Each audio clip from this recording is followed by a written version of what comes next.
J'ai pensé te fournir la réponse que j'ai donnée à une question posée par une personne avant de s'inscrire à mon programme Maigrir intelligemment.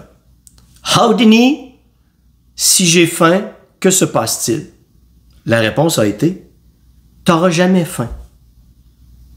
Parce que tu ne mangeras jamais moins que les besoins de ton métabolisme de base.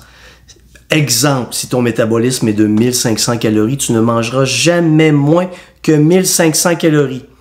Également, comme tu vas apprendre à planifier ton alimentation, que va-t-il se passer?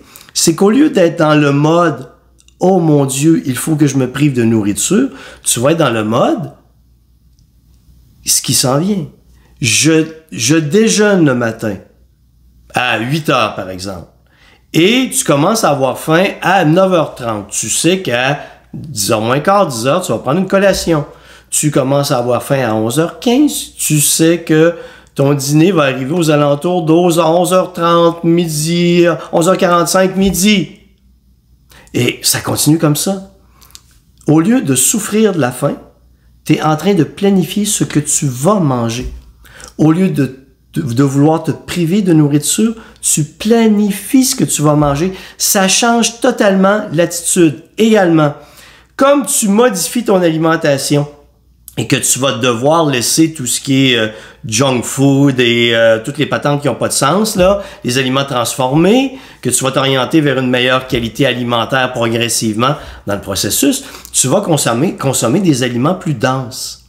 Et là, étant donné que tu vas avoir des aliments plus denses dans l'estomac, ton cerveau ne percevra pas la faim. Ça sera plus la même chose. Maintenant, comme je te fournis au départ l'apport calorique minimal dont ton métabolisme a besoin, au moment où tu as faim, ça nous indique que ton métabolisme s'est amélioré. Si c'est au début, c'est simple, c'est que je vais te faire manger toujours davantage de calories. Je te le rappelle, la phrase magique, c'est « il faut manger pour maigrir ». Manger moins que les besoins de ton métabolisme de base, ça ne fonctionne pas. Ton apport calorique va être minimal et tout ce qui peut arriver, donc, c'est que tu manges davantage de calories. Et on fait toujours les ajustements en fonction de l'objectif qui est de brûler du gras, maintenir ou augmenter ta masse musculaire en parallèle. Bref. C'est comme ça que je vois les choses et c'est la réponse que j'ai donnée. J'espère que ça te permettra d'avoir une vision différente de l'alimentation.